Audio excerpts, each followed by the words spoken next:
All right, guys, welcome back to the No Switch Fitness podcast. Today we've got, this is your first podcast you've ever done. This is my first podcast. Yeah, today we have Clinton Goss, the man behind the camera, Resurrected Media. Welcome, man. How does it feel? It's a bit weird. It's running up and down the stairs. I'm a little warm now, and I have to sit down and talk. I don't get to monitor the cameras, so it's a bit stressful. Yeah, he's been setting up everything while I sit here and scroll through Instagram and text Emily. So it's what you do, though, right? Yeah, it's my job. So I think just for today's conversation, I think a lot of it just want to get into partly kind of how you got here, like how you got to doing what you're doing, kind of what that journey looks like. Because it's been multi-directional there for a while, right? Mm-hmm. And you can kind of start that wherever you want, like how you got into fitness or wherever you feel like that pertinent place is for you. But just kind of give us a little bit of that backstory of kind of how we've arrived to what Resurrected Media is becoming. Yeah. So for those of you who don't know, I'm from Louisville, Kentucky. I don't live in Dallas, in fact. But I kind of got into this in a weird path. I became a certified trainer in my senior year of high school. And from that point, I kind of fell in love with training after having a back injury that bodybuilding was the only thing I could do without pain. Yep. So I was training clients up until the pandemic hit in person and then had to switch completely online.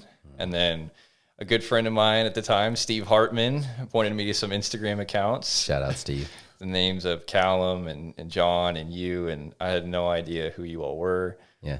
And Luke had made a post on humoral depression, and I felt like an idiot because I was a trainer and had no idea what that was. And it sparked a conversation. I think it answered your question in the comments, right? Or your and it was like a call to action, a message for further. It was roping me in, and I was here for it. It's like, I'm bought in. Whatever it is, take my money. I don't have any, but take it. Yeah, and you were switching everything to try to coach online, right? Mm-hmm. And we kind of started doing mentoring calls, and then that kind of progressed into coaching at some point. And I think the trip to Tampa was probably the most integral thing. Right? Yeah, your first seminar. The inaugural No Switch Fitness seminar. Yeah. That was my first exposure to bodybuilding, like real bodybuilding. Yeah. Walked in, everybody had a Tupperware, and the girls were more jacked than me. And I thought I felt good walking in with my fitted Gymshark shirt, and then your wife had bigger delts than me. And I was like, I don't fit in here.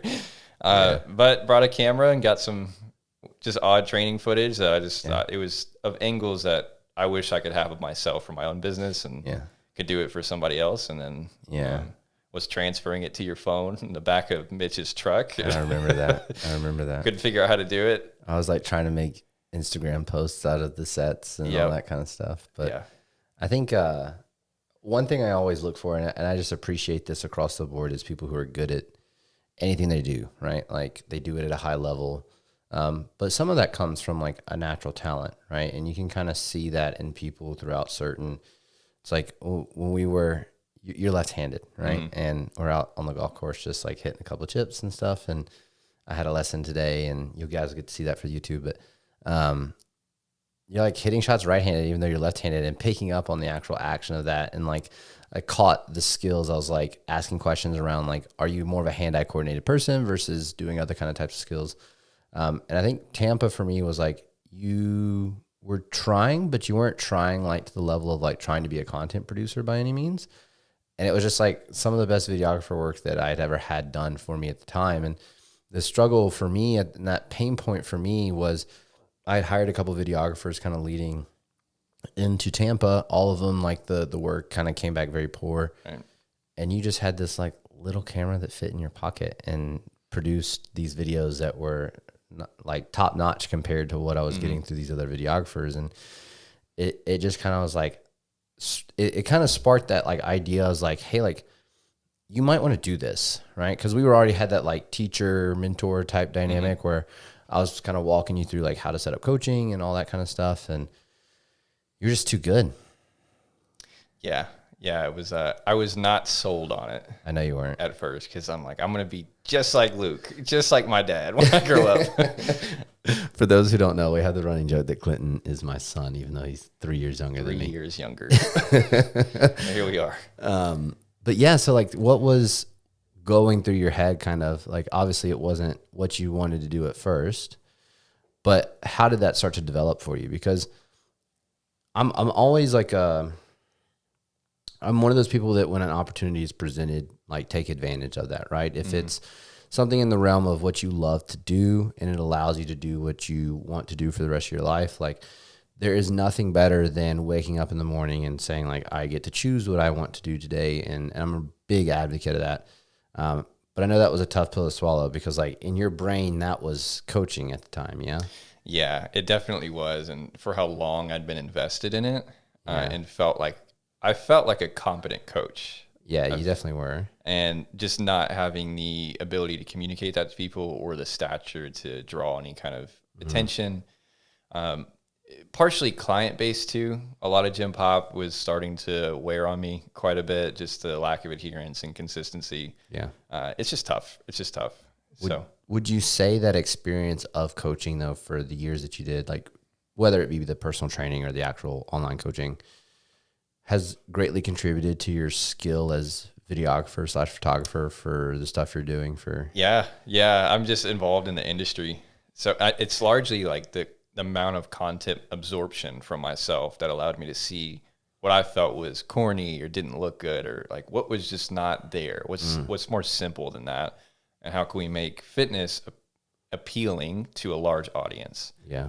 It looks stylish and fun to watch. Yeah. And was there like a moment where it clicked that this is actually what you wanted to do and like you were getting really good at this? Because it seemed like you went from like me pushing you to do this stuff for me. I'm like, hey, like I need you to do this. Like just try it. Like I think you'll be good. And then you started doing some work for me. And then it just felt like there was a transition point where I was asking you to do these things. And then you were just like taking off with it. Yeah. There's a couple points. Definitely a couple points. For those of you who don't know, my first paid job was for John Jewett. My very first paid job. Yeah. Because you had recommended, he texted me after your seminar we had here in Dallas. Yeah. It's like, hey, Luke says you do some editing. It's like, not really. I do it for myself. I was like, but sure. Full confidence. And he's sending me what he wanted. And I'm YouTubing every step of what I was trying to do. Yeah. And I actually asked in return access to J3U because in my mind, I was still like, I still want to coach. Yeah. Thinking about that, it's so weird to think I'm being paid for someone who's very high level in the industry to do a job, but I still want access to something else. Yeah. And so I had a couple friends like really kind of egging me on of like, this is going to be something you're going to do full time. You're going to leave coaching. Yeah. Like there's no way. I think it really started the slow wear of training people and picking up jobs at the same time. I had 1 month in particular where I knew like the Lord had done something cool in my life where I had lost a couple thousand in a consistent client, like monthly revenue, and picked it up in videography jobs in the same week. So it filled in that gap to the T, an exact zero. Yeah. Which for me was like, yeah, okay. Like let's really just see what's going on here. Yeah. And see how we can pick it up.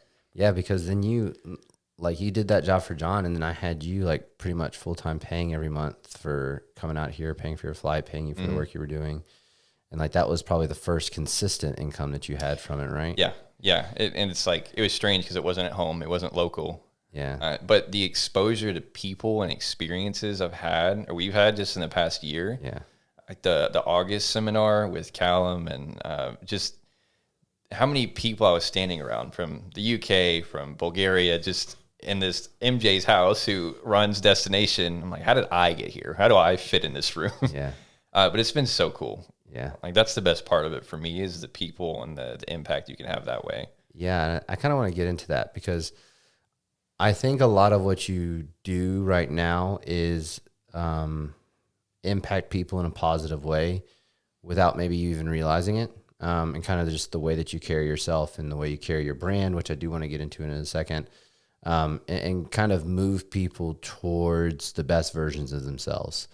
So I kind of wanted to hear, because some of the audience might not know, like what Resurrected Media is. Like, what does it mean? What does it stand for? Why Resurrected Media? Like, what does that come from? And kind of, we've talked about this before, your vision of your impact potentially in the fitness industry, not only being videography and photography, but that's just like the median in which you can actually pursue that end goal. Yeah. The Resurrected Media was, my previous fitness brand was Resurrected Fitness. I don't know how like sold I was on it. I still have that t-shirt. Yeah, I do. I still have a whole box of them. About like 400 of them, sold 30. It is what it is. Profit. Yeah. But Resurrected Media was just like, it made sense considering that was my former business name, just turning it into the media side. And for me, I am a devout Christian. And so that is what I base my entire life off of everything I do. And so videography and the opportunity to work for people is definitely a ministry opportunity. Yep. More so than it is like I record fitness videos. Yep. Because it's not like to be in a position like this to where I'm specialized in a niche, in an industry. It's a really weird job. Yeah. Like I make TikToks for large humans. When you put it that way, it's kind of strange. Yeah, it is. But it's also very cool. Yeah. Because it's not like I could pick that out myself. Yeah. And so this definitely is a median. Like we wouldn't work out if we weren't such good friends. Yeah. Very much. A large part of this is just the relationship we have. Yeah. Because you work some asinine hours. Yeah. Sometimes. Yeah, I do. Yeah. But we have a lot of fun. A lot of fun doing it. And a balance sometimes. Especially some of the shit I put you through. I've slept in this room and every corner of this room. You slept in my closet. In your closet, yep. But it's for the vision, right? It is, yeah. I'm in a house with 9 people from different countries, different places of the states, and just the ability to build relationships and hopefully create a positive impact on our lives. And reflect Christ in the way I interact with people is huge. It's absolutely huge. Yeah, and I think it's the way you go about that is never forcing Christianity down anyone's throat. It's more the morality and the actions that you can leave with other people that I think is why we vibe so well together. Like growing up like a Catholic in the Catholic faith, it's very shoved down your throat, like ritualistic type manner. Like if you miss church on Sunday, you go to confession. Like that's like, and you don't receive communion without it, all this kind of stuff, right? There's so many rules when it comes to Catholicism where I get really turned off by like very shovey individuals. And it's not that I'm not Christian, I absolutely am, but there's a way to go about it. And I think there's a better representation of that kind of through your actions and the way that you treat people. And I think that that's kind of seen through your actions and everything that the way that you handle yourself in response to how people come to your business, which is kind of part of what I want to get to, right? Because you're growing pretty rapidly. And I kind of wanted to ask the question, like, why do you think that's happening? Because we won't show revenue numbers, but last year's revenue relative to this year's revenue is a little different. Probably 4 or 5x, if not more, what it's going to be projected by the end of this year, right? And it's not easy to do, you know, and kind of what you think has been a large catalyst for that and why. Yeah, Holy Spirit. Honestly, I can't, like, there's nothing else, because it's also the people group I've been placed with. There's a lot of good people in this industry, and there's also a lot of challenging people to work with. One of the criteria I found for myself is people who have a vision bigger than what I see initially. If it's not there, it's going to be hard to work with. Just like clients in bodybuilding, if they don't believe they can win an overall, they're not going to. So it's kind of the same thing, but people like yourself and John and Goss, people have been able to just, and Callum even, it's like, I feel like I've been blessed by being put in my favorite part of the industry. The best people in the industry. That are not just here to create a cool image, but it's actually benefiting people. Because there's a lot of nonsense out there. There is. So how I got put in was just like the right crowd. And not to say anybody's like wrong or anybody's bad that I shouldn't be working for them, but I do think the people I work for they're my favorite people to work for. I think the vision part is huge, and I think that's why we get on so well, is because I remember kind of like an earlier conversation. This was before you were like permanently on staff with No Switch, right? Because I think we talked about this before. No Switch is kind of the first recurring payments that you were getting for doing the video work. Was like me just telling you what I wanted to happen, right? And it's like there's for people who are into business and stuff, there's personalities within businesses, and there's like typically 4 types, and like the leader / visionary is the person who often is not doing a lot of the in the trenches work at some point. The nature of what we do requires you to do the in the trenches work until you get to a point where you can become the visionary and the leader. But I'm a big advocate in being able to do both as much as you possibly can, but also learning when to delegate as you grow, right? And I think that's kind of been where you've played such a huge role in rapidly grown within my business, within John's business, and kind of what you're all involved in, is your ability to help us see that vision out. And kind of what do you feel like is that skill development that allowed you to do that? Because it's not easy to do, right? Like we're hard people to deal with sometimes because, and I know that, like we're very stubborn, we're very bullheaded, this is what's going to happen, and we're going to do what we have to do to make it happen. Like Pittsburgh. Remember the Pittsburgh trip? Oh yeah. I hate Pittsburgh. I literally called you like a day and a half before. He was supposed to fly to Dallas. I was like, hey, I need you to change your flight to Pittsburgh. And he was like, what? It was like 5 hours of sleep across 2 nights. Yeah. It's brutal. Across 48 hours. We woke up at like 5, went to the gym, went to, I don't know, this powerhouse or whatever it was, and then didn't have time to go home or to the hotel. So went straight to the venue and sat there till 10, 11 p.m. Yeah. And then flew out at 4:30 the next morning. And it was miserable, but it was so cool. Like it was just such a cool opportunity. Yeah. And I think it's like those moments where I've seen you, instead of crumble, you shined. It's like, okay, this guy gets it. Like if we have to get our boots dirty for a bit to make this happen, then we're going to have to get our boots dirty for a bit, because we're kind of getting to that transition point, right? Where I've always wanted No Switch Fitness to be bigger than myself. And we're kind of there now, and it's like pushing that vision forward. And it's something that I'm very passionate about, but I don't think that happens without people like you who can execute on that vision and keep it on track, right? We've had multiple conversations on that role of keeping the direction moving in the place that we want to go.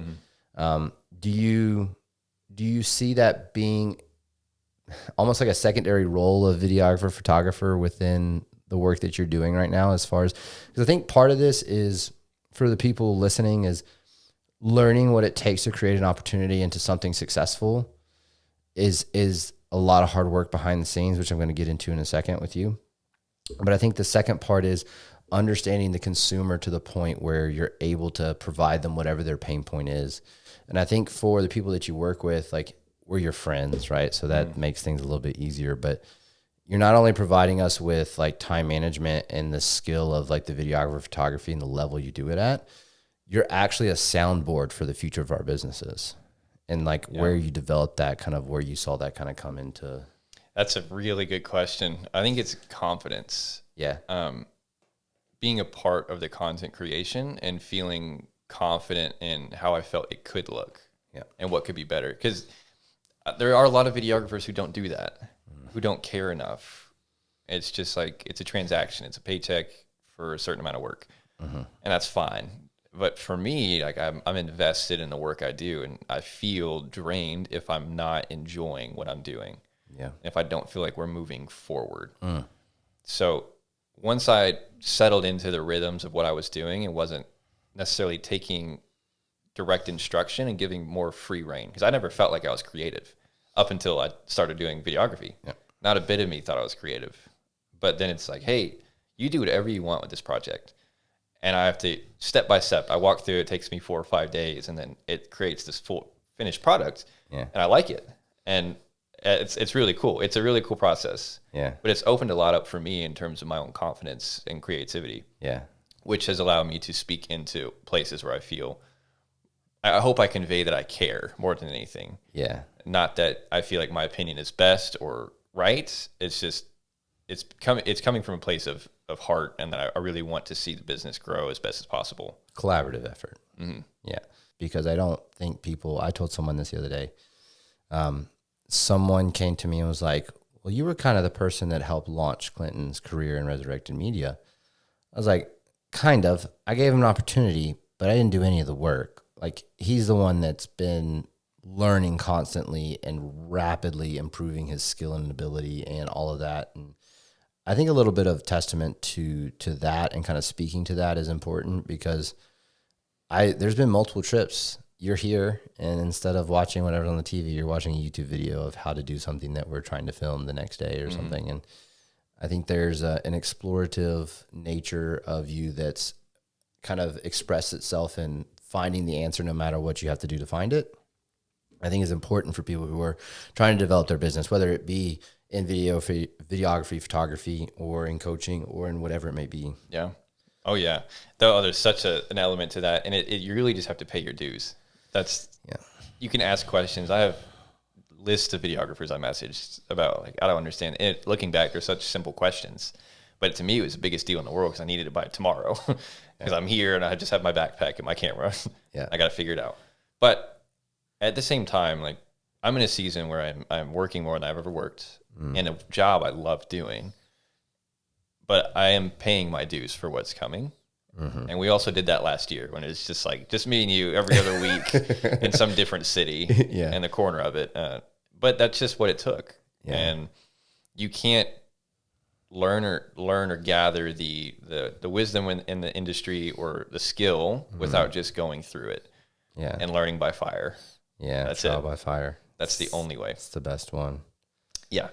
Yeah. So I've answered questions for people, which it's such a weird place to be in, because I know there's a lot more competent videographers than myself. There's stuff I see from like 19-year-olds. I'm like, wow, how do I have a job? but it really is the truth. But I know that I can provide value. I know I can be at least decent at what I do, and that I can provide heart. And I think that's the most important part. Yeah, you have to care about it. It's because I ran into the same issue early on in this, where I was kind of chasing leads for clients for people I knew didn't have the vision. And I was like, man, this is just like personal training. It's just like online coaching. It's the same thing. And I didn't want that. I felt like my reason for switching had to be much bigger than that. Yeah. There had to be a lot more purpose in it. Yeah. And this is a question that I get asked a couple times is, do you think it works if it's not your friends? Because they say don't do business with friends, right? Yeah. Well, that's an interesting part of it, because it's not like we're doing direct business. Yeah. We are. Yeah. I cut that paycheck every month. Yes. Oh man, I don't know. I in my opinion and the way I choose to live my life, that has to be Holy Spirit led. Okay. Otherwise it wouldn't work. Explain. So the more control you try and grab over anything, the less you'll actually have of it. I don't think that's a good way to put it. And I've come to learn that so many times over and over again. I knew in my heart things weren't right, but I'm still trying. I'm still pushing for this one goal. Yeah. Eventually, the Lord just snatches it. I'm like, wow, here I am. Back at square one. Yeah. So I wasn't like, if all the people I followed, and the one person that caught my attention, and the one conversation, and the one trip to Tampa, everything that has lined up was not of my own doing. Yeah. I never saw it coming. I was fighting it. Yeah. I wasn't looking for it. The things I have pursued, the clients I have pursued, where I felt like, I just need to make this happen for my own revenue or my own income or whatever the case, it's never worked out. It's never been sustainable because that's not the plan of the Lord, just for me to pay taxes and live my life. Yeah. It's to create an impact and to minister to people. I think that's the difference. The last point you just made there about being able to do business with your friends is like understanding the why and the end goal, and those why and end goals aligning in some manner, right? And all of us thriving together and being able to kind of move forward together. Where I would make the argument that in the instance that we're in and kind of like the direction that we're headed, being friends is what allows us to move at the pace that we're moving. Absolutely. Because it's not transactional, it's the heart, the care, the moving forward. Now, I understand in like really, really big corporate companies where it's big business, where it can be very transactional, right? Because you're talking about companies that are employing millions of people. At some point, it has to be transactional. And as you scale, it probably becomes more transactional with the more people that become involved in the business. But I think the roots and the beginnings and like kind of what you see, because people don't realize like 5 to 10 years in a business is very early on. Yeah. It's still laying the foundations of what that business is to become. And I think your ability to scale at a rate that's depending on the sector, but within our sector, within fitness, in my opinion, being able to do it with people that you're very aligned from a whys and you're friends with allows you to push that forward at a lot faster rate. I think that's why, like, and to drop a little bit of another teaser, kind of the stuff that's coming with Cal and John, right? And the seminars that are coming with Cal and John, and kind of moving that towards something that we're going to be doing together is going to be massive. And it's not just like how well my vision and John's vision and Cal's vision align. It's like your vision and some of the people that work for Cal, like Ross, shout out to Ross, like love him to death, but he has the same vision. And it's like all these businesses that we've all just become friends now pushing forward what we want, and kind of realizing that if we can set our egos to the side, and this is kind of what I want your take on, because I know you've been very observant of this in our industry. If we can set our egos to the side, we can create something that's bigger than ourselves. And that was why when I started this business in 2016, I called it No Switch Fitness rather than Luke, Trained by Luke, or whatever, right? Team Miller. Miller, or whatever I want to call it, right? Sure. Because I think that's kind of the place you have to be able to scale to the point that we want to scale to create the impact that we want to create, right? Mm-hmm. And I think the commentary I want on the ego part is not so much pointing out like that people have big egos. Like, we know that's not anything new. It's more like the limiting nature of it, and how you feel that impacts people from their ability to grow or move forward or become a part of something that's going to be impactful in a large manner. Sure. Ego is a dangerous thing. Yeah. It really is. I still see it in my own church circles, and we're constantly plagued by it, where we feel entitled to something when Scripture tells us not even one of us is good, yet we feel the urge or the compulsion that we're better than the homeless man we walk by. Once we have that, that's so much room for the enemy to get in your heart and tell you that somebody else's opinion is not valuable because you're above them financially or socially or relationally. It's such a detriment. Yeah. And so there's so much good that comes from people who are still looking to learn, still looking to grow, and still looking up at other people. Yeah.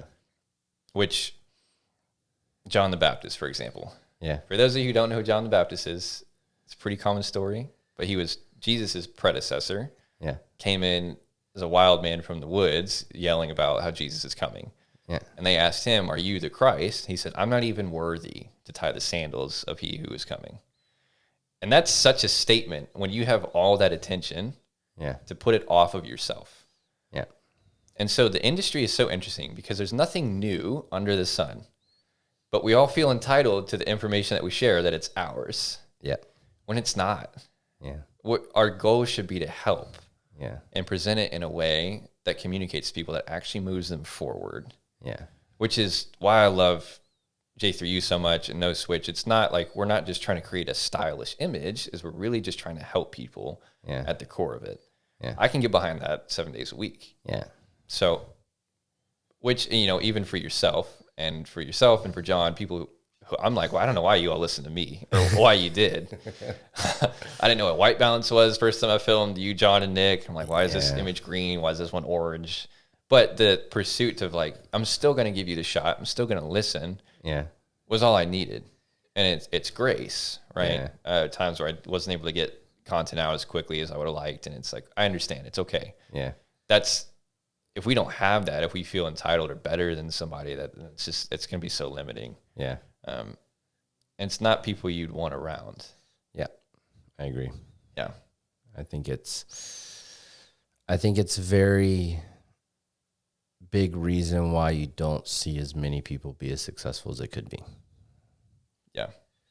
And it's not that you shouldn't have self-esteem, right? Like confidence in your ability to do something. I try to separate those because ego is like the comparison to others and putting yourself better, in my opinion. Like that's my viewpoint of it.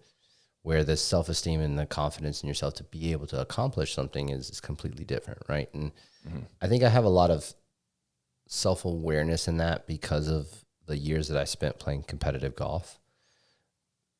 Because every single waking moment was on me, right? Yeah. Like if I won, great. But if I lost, it was my fault. Like whatever that reason was that I lost, right? And I think when we look inwards versus looking outwards for whatever's going on in our life, we can take the actions to change that, right? And let go control of things we think we have control of but don't, and put the actions towards changing whatever the situation may be, right? Because there's a lot of people who will complain about the situation, have full control of the actions that led to that situation, but don't realize they can just change their actions and create a different outcome for themselves. Yeah. And I think that point to kind of push the direction of like the whole conversation being the actions moving forward from here, right? Because you're in a different place than you were 12 months ago, right? Very different. Very different place, right? Yep. You're not stressed about paying your rent bills. You're not. No, I'm not. It's a first. You might be working your ass off, but you're doing well, right? Yeah. And how you see that becoming something you're able to further create that impact, because I know there's a lot that's intermingled with mine and John's, and I think it can get kind of lost, which is why I wanted to do this, is get you in front of the camera, because the work you're doing is just impactful as the work that John or I is doing. We just happen to be the person that's sitting in front of it, right? You just happen to be the person sitting behind it and not getting the credit, right? Kind of like what you see as that. For me, I think there's a level of recognition that I've come to understand about myself is that I'm not going to be the leading figure. Yeah. And I don't need to be. Yeah. I understand the strengths I have, and a lot of it tends to be helping push other people. Yeah. I found myself caring a lot more about other people's goals than my own. But it's like, man, do I have any ambition for myself? So there's ups and downs to everything. But when it's surrendered and trusted with, it can be crafted well and used well. Before we log off, is there anything you want to leave the audience and kind of your journey to where you're at and some of the experiences you've learned and like the success? Because you might not see yourself as successful, but you're also 25 and running a over 6-figure business now, and which is, it doesn't feel like it. Yeah. It doesn't feel like it. Measuring success is something we have to be careful of. Yeah. I don't feel different than I felt a year ago when I was making $30,000 a year. I don't feel different than 5 years ago when I filed for a loss on my tax return. I broke even last year. It was like, sweet, I don't have to pay any taxes. I'm like, wow, that's actually horrible. That's not what we should be looking for. But the measurement of success of like, for me, is more impact than it is financial. Yeah. I still feel like I'll buy a new camera before I buy a pair of socks that don't have holes in them. This dude walks around in like $20 Target shoes, and I thought he bought himself a nice pair of shoes. And he's like, they look like it. They look like it. I was like, you got yourself new shoes finally? He's like, $20 at Target. I saw him. I was like, I'm going to fool some people with these. But if anything, I think it's very okay to not know what's next. Yeah. Because we have these like 2-year, 5-year, 10-year plans. If I've learned anything in my own faith, is that's wrong. Your plans are not usually right. Look at me. Yeah. And here we are. Yeah. But I'm very okay with it at this point. Yeah. I was thinking about it the other day. It's like, I haven't worked for anybody since high school. I've been self-employed that whole time, struggling. Yes. Yeah. But I wouldn't trade it for anything. Yeah. So do I know what 5 years looks like for No Switch or J3U or for myself? I have no idea. Yeah. But I love the opportunity. I don't think it'll go bad. Yeah. I really don't. No, I don't either. I don't think we'll end up at that point. But question for Sir Luke. Oh, switching it. Speaking of 5-year, 10-year plans and all this stuff. Don't do this to me. We have a new refined interest. Refined interest is the word, I guess. In the sport of golf. So what's that been like? Kind of finding the fire again. Can you give us a little breakdown of your history in it? Yeah, it was my life for 10 years. And by my life, I literally mean like every single waking moment of what I did. All consuming, like more so than bodybuilding's ever been.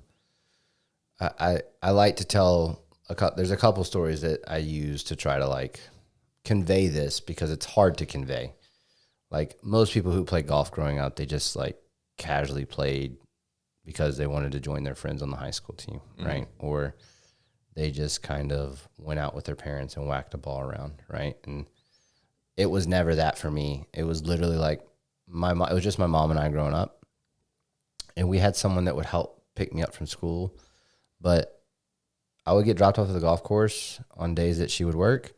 If like it was summer at like 6:30 in the morning, like kind of like daybreak, and she wouldn't pick me up until like dark. And it wasn't because I didn't want to go home. It's because I wanted to be out there that long.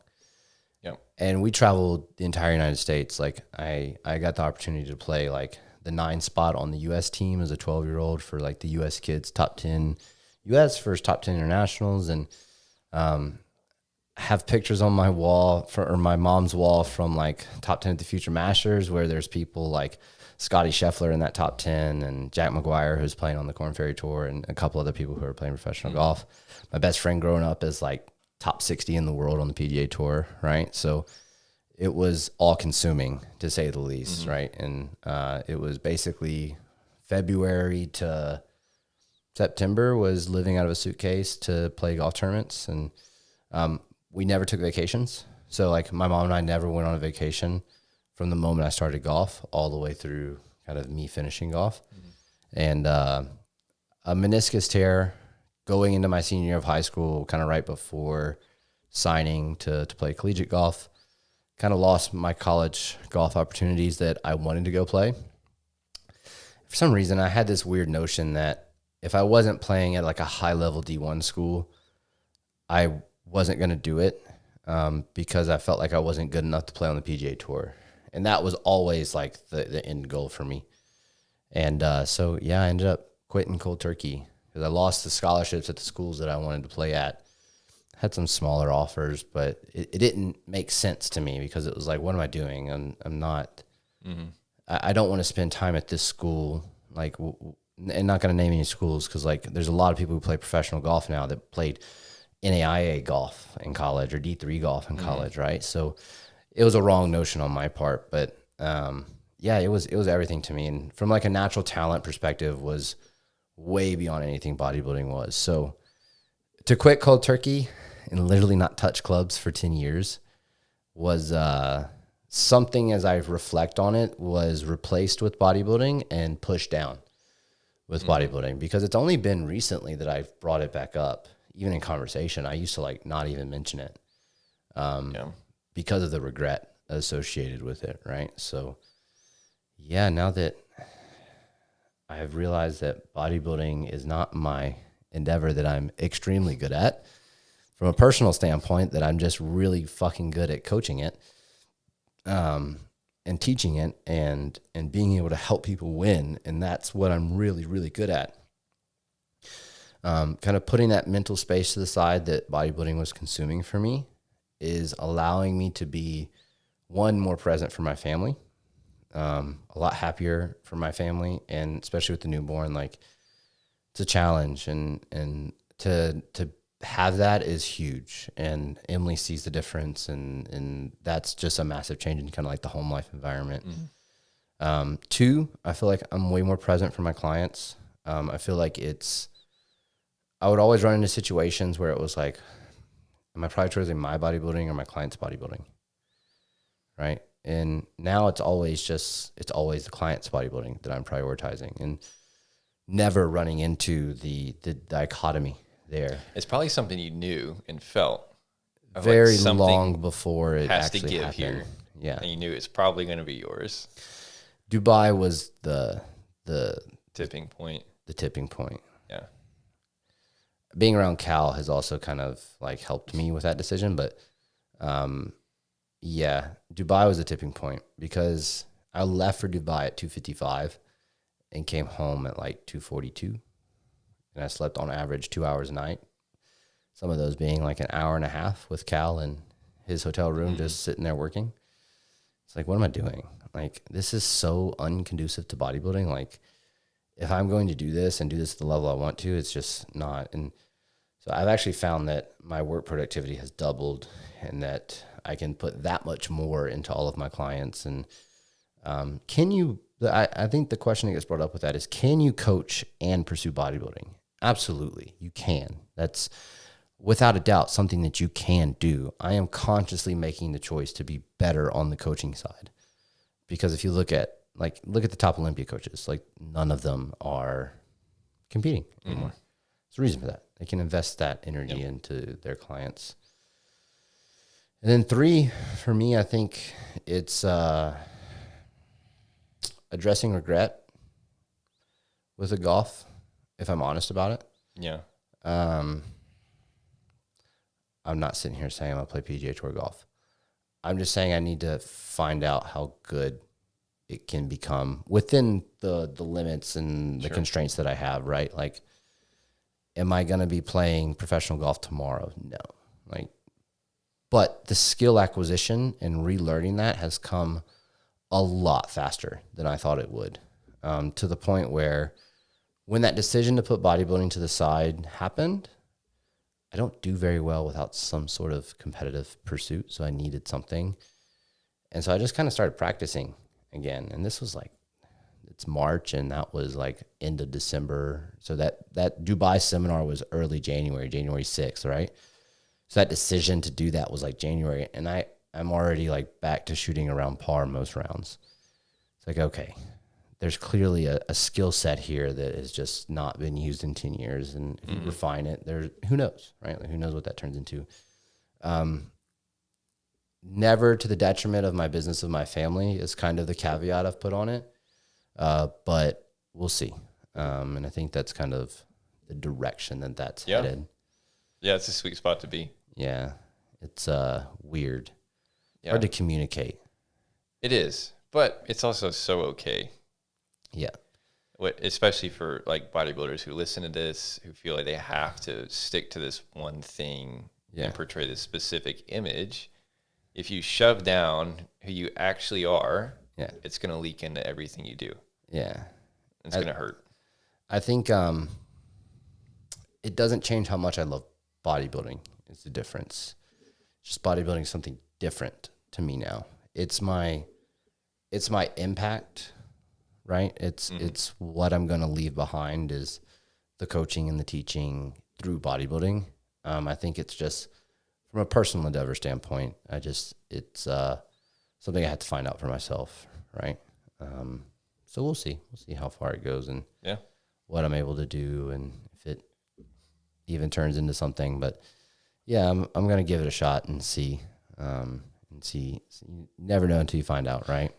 You won't know if you try. Yeah. So it's just, I think it's just addressing regret. I think that's kind of where it all stems from. And that's just realized in the last 6 months, right? Like, I think that's kind of where all that kind of came together.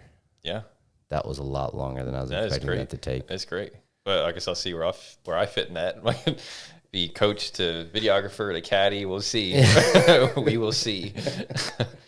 Oh man, I guess like one last thing for the audience is like you got to film first day on the golf course today. Yeah, we filmed a swing lesson from Chris O'Connell. Yeah, it's Matt Kuchar's coach. Yep, Matt Kuchar's coach. So that'll be going on the YouTube page fairly soon. So I'm pretty excited for that. So that'll be a lot of fun. Chris is a great guy. If you've never seen hamstrings poke out of golf shorts before in a pink shirt, it's a spectacle. Oh goodness. Yeah, so I'm excited. So that'll be kind of like an endeavor we're following, right? So I'm still in the early phases of it, still learning how to score again, still learning how to get deep under par. So like shooting 66, 67, 65, being able to get that skill back again and before I go competitive with it. But yeah, at some point there'll be competitions and see what happens and just go from there. Yep, that's it.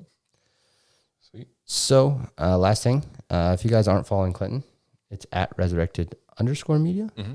Yeah. And he's puts a lot of great content out, especially for you guys trying to do videography, photography, just want to learn how to kind of do the content side. Anybody that's in this online fitness space should give you a follow because they're going to pick up something for what they're doing within the content space. So it's definitely worth it. It's nice to have you in front of the camera. It's weird. It's really weird, but it's very cool. Yeah. It's very cool. And so hopefully we'll be able to do more of this. I know. I used to sleep on the couch and eat leftovers. Now I'm at the table. I have a bed. It really made the come up. Oh, man. Well, until next time, guys, take no off switch in the pursuit of results.